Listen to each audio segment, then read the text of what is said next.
ഒരു പ്രദേശത്തെ ജനങ്ങളുടെ ആരോഗ്യ സ്ഥിതിനെ പറ്റിയിട്ടുള്ള ഏറ്റവും നല്ലൊരു ഇൻഡെക്സ് ആയിട്ട് കണക്കാക്കുന്ന ഒരു കാര്യമാണ് മെറ്റേണൽ മോർട്ടാലിറ്റി റേറ്റ്. പ്രസവത്തിൽ മരിക്കുന്ന സ്ത്രീകളുടെ എണ്ണം അത് കണക്കാക്കുന്നത് 1,00,000 പ്രസവത്തിൽ എത്ര പേര് മരിക്കുന്നു എന്നുള്ളതാണ് കണക്ക്. നമ്മളെ സ്വാതന്ത്ര്യം കിട്ടുന്ന സമയത്ത് ഇത് 2000 ആയിരുന്നു.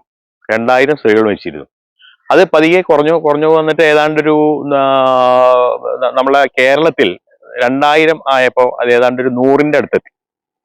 പിന്നെ അവിടുന്ന് ഞങ്ങളുടെ ഗൈനക്കോളജിസ്റ്റ് അസോസിയേഷൻ പ്രൊഫസർ പൈലി എന്ന് പറഞ്ഞ ആളുണ്ട്. അദ്ദേഹത്തിന്റെ നേതൃത്വത്തിൽ വളരെ കർശനമായിട്ട് ഞങ്ങൾ ഒരുപാട് പരിപാടികൾ ആസൂത്രണം ചെയ്ത് അത് കുറച്ചു കൊണ്ടുവന്ന് കഴിഞ്ഞ വർഷം അത് വെറും 19. കഴിഞ്ഞ 3 വർഷത്തിന്റെ ഉള്ളിൽ നമ്മുടെ ഇവിടെ ഏതാണ്ട് 1000-ഓളം പ്രസവങ്ങൾ വീട്ടിൽ നടന്നു എന്നാണ് സർക്കാരിന്റെ കണക്ക്. സർക്കാരിന്റെ കണക്കിൽ ഇല്ലാതെ കഴിഞ്ഞ് ഉണ്ടായിട്ടുണ്ടോ എന്നുള്ളത് നമുക്കറിയാൻ വയ്യ. എന്തായാലും അതിനകത്ത് നമ്മളൊക്കെ അറിയുന്ന 3 മരണങ്ങൾ സംഭവിച്ചിട്ടുണ്ട്. ഞാൻ പറഞ്ഞുതരാം ഏതൊക്കെയാണ്. ഒന്ന് ഇപ്പൊ ഈ അടുത്ത് മരിച്ച് ചട്ടിപ്പറമ്പിൽ ഉണ്ടായത്. ഇതിന് നവംബറിലാണ് തോന്നുന്നു തിരുവനന്തപുരത്ത് ഒരു സ്ത്രീ മരിച്ചത്. അതിന് മുമ്പത്തെ വർഷം മഞ്ചേരിയിൽ ഒരു സ്ത്രീ 22 വയസ്സുള്ള ഒരു ആദ്യത്തെ പ്രസവം ഒരു സ്ത്രീ മരിച്ചു. ഇങ്ങനെ 3 മരണങ്ങൾ നമ്മുടെയൊക്കെ അറിവിലുണ്ട്. എന്ന് വെച്ച് കഴിഞ്ഞാൽ 1000 പ്രസവത്തിൽ വീട്ടിൽ പ്രസവിച്ചതിൽ 3 പേര് മരിച്ചു. അപ്പൊ 1,00,000 പ്രസവത്തിൽ എത്ര പേരായി? 3000 പേരായി. വളരെ സിമ്പിൾ കണക്കാണത്. സ്വാതന്ത്ര്യം കിട്ടുമ്പോൾ അത് വെറും 2000. അതാലോചിക്കണം. അപ്പൊ ഇത് എത്രമാത്രം അപകടം പിടിച്ച പണിയാണ് എന്നുള്ളത് നമുക്ക് ആലോചിച്ചറിയാം. മാത്രമല്ല നമുക്കൊക്കെ തന്നെ കുറച്ച് പ്രായമുള്ള ആൾക്കാർക്ക് അറിയാം, മുമ്പത്തെ കാലത്തൊക്കെ പല വീടുകളിലും പിന്നെ പ്രസവത്തിൽ മരണം എന്ന് പറഞ്ഞൊരു സാധാരണ സംഭവമായിരുന്നു. നമ്മളുടെയൊക്കെ ചുറ്റുവട്ടത്തൊക്കെ നമ്മൾ കേട്ടിരുന്നു. ഇപ്പൊ അങ്ങനെ കേൾക്കുന്നുണ്ടോ? എല്ലാവരും പറയും ആന പ്രസവിക്കുന്നില്ലേ.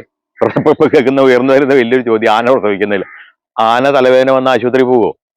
ആന കൊളസ്ട്രോളിന് ചികിത്സിക്കോ? ആനയ്ക്ക് ഹാർട്ട് അറ്റാക്ക് വന്ന് ICU കിടക്കോ? ഇല്ലല്ലോ.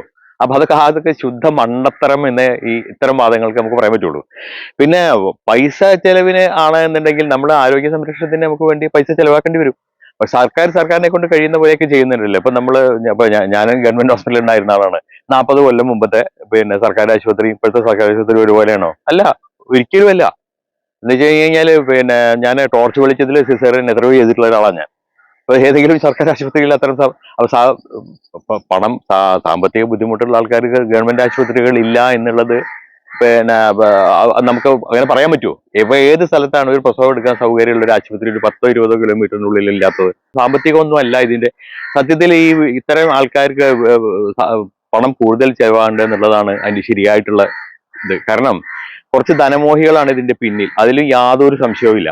കുറച്ച് അതും പ്രത്യേകിച്ച് ഞാൻ പറയുകയാണ്, ഒരു പ്രത്യേക ക്വാക്ക് അക്യുപങ്ചർ എന്ന് പറഞ്ഞ ഒരു വിഭാഗം WHO അംഗീകരിച്ചാണ്. ശരിയാണ്, ഉണ്ട്. അതിന്റെ വിഭാഗം ഒരു ചികിത്സാ രീതി ഉണ്ട്.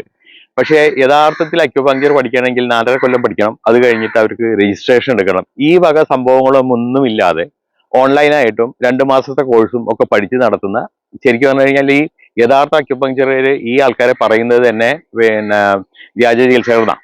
കാരണം ഇവർക്ക് രജിസ്ട്രേഷനില്ല, ഒന്നുമില്ല. ശരിയായ അക്യുപങ്ചറിൽ ഒരിക്കലും ഞങ്ങൾ പ്രസവം എടുക്കുന്നു പറയില്ല. ഞാൻ കണ്ടതാണ്. ഞാൻ പിന്നെ ഫേസ്ബുക്ക് പോസ്റ്റും നമ്മുടെ വീഡിയോ തന്നെ കണ്ടു അവരുടെ അസോസിയേഷൻ പ്രസിഡന്റിന്റെ. ഞങ്ങൾ പഠിക്കുന്നില്ല, പ്രസവം കാണുക പോലും ചെയ്യുന്നില്ല. അപ്പൊ ഇത്തരം ആൾക്കാരാണ് ഇത് പ്രൊമോട്ട് ചെയ്യുന്നത്. പക്ഷേ ദൗർഭാഗ്യവശാൽ വിവരമില്ലാത്ത മനുഷ്യന്മാർ അതിനകത്ത് പെട്ടുപോകുന്നു. കൂട്ടത്തിൽ കുറച്ച് മതത്തിന്റെ മേമ്പടി കൂടി ചേർത്തിട്ടാണ് ഇപ്പോഴത്തെ നമ്മളെ ഇത് നടക്കുന്നത്. അപ്പൊ നമ്മള് കൈപ്പുള്ള ഗുളിക കൊടുക്കുമ്പോൾ പഞ്ചസാര കൊടുക്കുന്ന പോലെ ഇതിന് കൂടെ ചില ലേശം മതം കൂടിയാണ് ചേർത്തിട്ടുള്ള ഒരു ബിസിനസ്സാണ് ഇപ്പൊ സത്യത്തിൽ ഈ വീട്ടിലെ പ്രസവം. ഇത് ശുദ്ധ അസംബന്ധം, ശുദ്ധ മണ്ടത്തരം, അപകടം വിളിച്ചു വരുത്തുക എന്നുള്ള ഈ അനുഭവിക്കുന്ന സ്ത്രീകളുടെ കാര്യം ഒന്ന് ആലോചിച്ച് നോക്കുക. ഇപ്പൊ ഈ അടുത്ത് മരിച്ച ആ സ്ത്രീ പ്രസവം 5 മണിക്ക് കഴിഞ്ഞിട്ട് ഈ സ്ത്രീ മരിക്കുന്നത് 9 മണിക്കാ. എന്ന് വെച്ച് കഴിഞ്ഞാൽ ബ്ലീഡിങ് ആയിരുന്നു. 4 മണിക്കൂർ അനുഭവിച്ചിട്ടാണ് ആ സ്ത്രീ മരിച്ചത്. ഇതൊക്കെ എന്താ പറയുക? ഇതൊക്കെ മഹാപാപം എന്നല്ലാണ്ട് ഒന്നും പറയാനില്ല. നാട്ടിലൊക്കെ തന്നെ ദായിമാർ അതല്ലെങ്കിൽ വയറ്റാട്ടിമാർ എന്ന് പറയുന്ന ഒരു വിഭാഗം ഉണ്ടായിരുന്നു. ഇപ്പൊ എവിടെയുണ്ട് വയറ്റാട്ടി? ഇത് ഈ പ്രസവം എന്ന് പറയുന്നത് സത്യമാണ്, എക്സ്പീരിയൻസ് കൊണ്ട് ഉണ്ടാക്കാവുന്ന ഒരു കാര്യമാണ് പ്രസവ പരിരക്ഷ. പക്ഷെ മരുന്നുകൾ, ഈ വയറ്റാട്ടിമാർക്കൊന്നും മരുന്നുകളെ പറ്റി അറിയില്ലല്ലോ, മരുന്ന് ഉപയോഗിക്കുന്നുമില്ലല്ലോ. പ്രത്യേകിച്ച് ബ്ലീഡിങ് പോലെയുള്ള അവസ്ഥകൾ വരുമ്പോൾ അതിനുള്ള ഇത് കൊടുക്കാൻ വേണ്ടിയിട്ടുള്ള അത് കഴിവ് അവർക്കില്ല, അറിവുമില്ല. അത് കൂടാണ്ട് ഇപ്പൊ നമ്മൾ മനസ്സിലാക്കേണ്ട വേറൊരു വിഷയം, ഇപ്പൊ നമ്മള് പ്രസവം എന്ന് പറയുന്നത് സാധാരണ ഫിസിയോളജി എന്ന് നമ്മൾ പറയുന്നു. ഈ ശരീരത്തിൽ സാധാരണ എല്ലാവർക്കും പിന്നെ ഇപ്പൊ മാസമുറ ഉണ്ടാകുന്നത് പോലെയുള്ള ഒരു സംഭവമാണ് ഇത് എന്ന് പറയുന്നത്. ഒരു കണക്കിന് അത് ശരിയാണ്, ശരീരശാസ്ത്രം ഫിസിയോളജിക്കൽ പ്രോസസ്. പക്ഷേ ഈ സാധനം എപ്പോഴാണ് അപകടത്തിലേക്ക് വഴിമാറുക നമുക്ക് പറയാൻ പറ്റില്ല. പ്രസവത്തിനുള്ള ഏറ്റവും വലിയ പ്രശ്നം അതാണ്. മാത്രമല്ല അത് 2 ജീവനാണ്. ഒരാളുടെ ഒരു ജീവൻ മാത്രമല്ല, 2 ജീവന്റെ കാര്യമാണ്. മറ്റേ ഒരവസ്ഥയിലും അങ്ങനെ നമുക്കില്ല.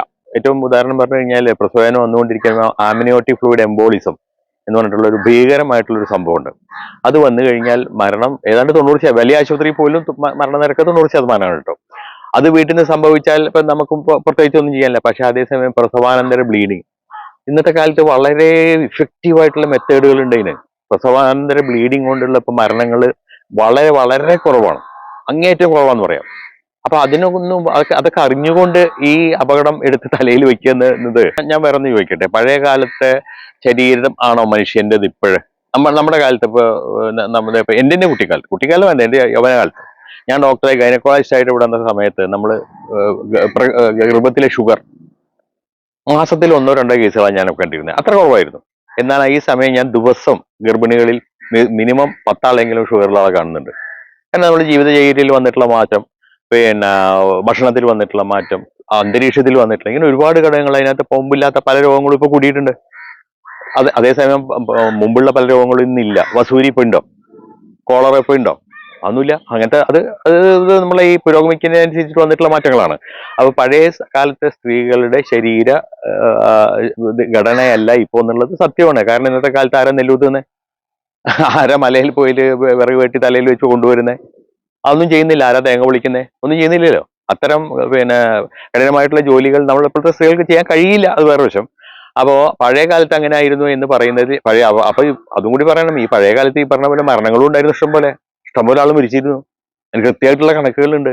അപ്പൊ ആ പറയുന്നത് പിന്നെ മരിച്ചോട്ടെ എന്ന് വെക്കാനാണെന്നുണ്ടെങ്കിൽ ഇതൊന്നുമില്ല, മരിച്ചാലും കുഴപ്പമില്ല എന്നുള്ള ഒരു ചിന്താഗതിക്കാർക്ക് പ്രശ്നമൊന്നുമില്ല, ആയിക്കോട്ടെ മരിച്ചോട്ടെ. പക്ഷേ നമ്മളൊക്കെ കുറെ ബുദ്ധിമുട്ടിയിട്ടാണ് ഈ നിരക്ക് കുറച്ച് കൊണ്ടുവന്നത് എന്നുള്ള ഒരു വാസ്തവം അവിടെ കിടക്കുന്നുണ്ട്. നമ്മുടെ നാട്ടിലെ ഏറ്റവും വലിയൊരു പ്രശ്നമാണ് ഗർഭകാലത്ത് വളർച്ച, രക്തക്കുറവ്.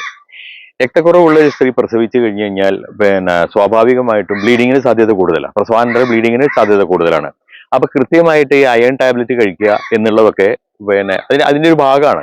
പിന്നെ ചില രോഗങ്ങൾ നമ്മൾ കുറച്ച് നേരത്തെ കണ്ടുപിടിച്ചാൽ നമുക്ക് ഇഫക്റ്റീവായിട്ട് ചെയ്യാൻ പറ്റും. ഉദാഹരണം പിന്നെ ഷുഗർ, BP, ഈ വക കാര്യങ്ങളൊക്കെ ഗർഭത്തിൽ വരുമ്പോൾ നമ്മൾ അതിന്റെ കൃത്യ സമയത്ത് അത് കണ്ടെത്തി കഴിഞ്ഞു കഴിഞ്ഞാൽ അതിനെ കൊണ്ടുള്ള പ്രശ്നങ്ങൾ നമുക്ക് ഇല്ലാണ്ടാക്കാൻ പറ്റും. ഇപ്പൊ വീട്ടിൽ ഈ വക യാതൊരു രക്ഷകളും ഇല്ലാതെ ഇങ്ങനെ നിൽക്കുന്ന ഒരു ആൾക്ക് ഇതെങ്ങനെയൊക്കെ സംഭവിക്കുക. പിന്നെ ഞാൻ മാത്രമല്ല വേറെ വലിയൊരു മണ്ടത്തരം ഞാൻ ഒരാൾ പറയണ കേട്ടു. ഈ ആനയുടെ പ്രസവം എന്ന് പറഞ്ഞ അയാളല്ലേ, ആന പ്രസവിക്കുന്നതിനെ ഉദാഹരിച്ച ഒരു ആ വ്യക്തി തന്നെ. അത് അയാൾ പറയണു, സ്കാൻ ചെയ്താൽ ആദ്യത്തെ സ്കാൻ ചെയ്യുമ്പോൾ കിഡ്നി അടിച്ചു പോകും അത്ര. പിന്നെ അപ്പം രണ്ടാമത് സ്കാൻ ചെയ്തിട്ട് കിഡ്നി പോയി എന്ന് പറയുന്നത്. പഴയ കാലത്ത് നമ്മളൊക്കെ വാഹനങ്ങൾ വരുന്നതിന് മുമ്പ് നടന്നല്ലേ പോയിരുന്നേ. അപ്പൊ വണ്ടി കയറാൻ പാടില്ലേ, വാഹനത്തിൽ കയറാൻ പാടില്ലേ, മൊബൈൽ ഇവരൊക്കെ യൂട്യൂബും ബാക്കിയുള്ളതും വഴിയാണല്ലോ എല്ലാ ഇതൊക്കെ ഈ വക തട്ടിപ്പ് പരിപാടികളൊക്കെ നടത്തുന്നത്. അപ്പൊ ഇതൊക്കെ ഉപയോഗിക്കാൻ പാടുണ്ടോ? ഇല്ലല്ലോ. നമ്മൾ പുരോഗമിക്കുമ്പോ അപ്പൊ നമ്മൾ പുരോഗമനമേ വേണ്ടാന്ന് പറയുമ്പോൾ ഒന്നും പാടില്ലല്ലോ. ഉള്ള കൃത്യമായിട്ടുള്ള പരിചരണം പരിശോധനകളും ആവശ്യമാണ്. അതിൽ യാതൊരു വിധത്തിലുള്ള സംശയവുമില്ല. ഇതിന്റെ ഗുണങ്ങളൊക്കെ സ്റ്റാറ്റിസ്റ്റിക്കലായിട്ട് പ്രൂവ് ആണ്. എന്ന് വെച്ച് കഴിഞ്ഞാൽ കണക്കുകളുണ്ട് എല്ലാറ്റിനും. ഈ ഇത് ചെയ്യാത്ത ആൾക്കാരിലുള്ള അപകടങ്ങളും ഇതൊക്കെ കൃത്യമായിട്ട് നോക്കുന്ന ആൾക്കാരിൽ എത്ര കണ്ട് കുറവ് എന്നൊക്കെ പറഞ്ഞിട്ടുള്ള കൃത്യമായിട്ടുള്ള കണക്കുകൾ നമ്മുടെ കൺമുമ്പിലുണ്ട്. അപ്പൊ നമുക്ക് കണ്ണടച്ച് ഇരുട്ടാക്കാൻ പറ്റില്ല. തീർച്ചയായിട്ടും നിങ്ങളെ ഗർഭാവസ്ഥയിൽ ഡോക്ടറെ കാണിക്കണം. ആ ഡോക്ടർ നിർദ്ദേശിക്കുന്ന പരിശോധനകളെല്ലാം കൃത്യമായിട്ട് ചെയ്യണം. പിന്നെ സാമ്പത്തിക സ്ഥിതി അനുസരിച്ച് നമുക്ക് ചൂസ് ചെയ്യാൻ ഇന്നത്തെ കാലത്ത് എല്ലാ സൗകര്യമുണ്ട്. ഇനി അതിലും യാതൊരു വിധത്തിൽ അങ്ങനെ പറഞ്ഞാൽ പിന്നെ കാശ് കൂടുതലാണ് എന്ന് പറയുന്നതിൽ അർത്ഥമല്ല. കാരണം തികച്ചും 100% സൗജന്യമായിട്ട് ഗവൺമെന്റ് ആശുപത്രികൾ ഉണ്ടല്ലോ. അതല്ലാതെ ചെറിയ സ്വകാര്യ ആശുപത്രികളിൽ തന്നെ ചാർജ് കുറഞ്ഞതുണ്ട്, കൂടിയതുണ്ട്. അത് നമ്മുടെ സാമ്പത്തിക സ്ഥിതി അനുസരിച്ച്, കാരണം ചാർജ് കൂടുമ്പോൾ സ്വാഭാവികമായിട്ടും സൗകര്യങ്ങളും കൂടും. അപ്പൊ അതിനനുസരിച്ച് നമുക്ക് ചൂസ് ചെയ്യാനുള്ള സൗകര്യം നമുക്കുണ്ട്. അബദ്ധ ഇതുകളിലൊന്നും വീഡിയോകളിലൊന്നും വീണ് സ്വന്തം ജീവനും സ്വന്തം മക്കളുടെ ജീവനും നഷ്ടപ്പെടുത്താതിരിക്കുക എന്നുള്ളൊരു അപേക്ഷ മാത്രമേ എനിക്ക് പറയാനുള്ളൂ.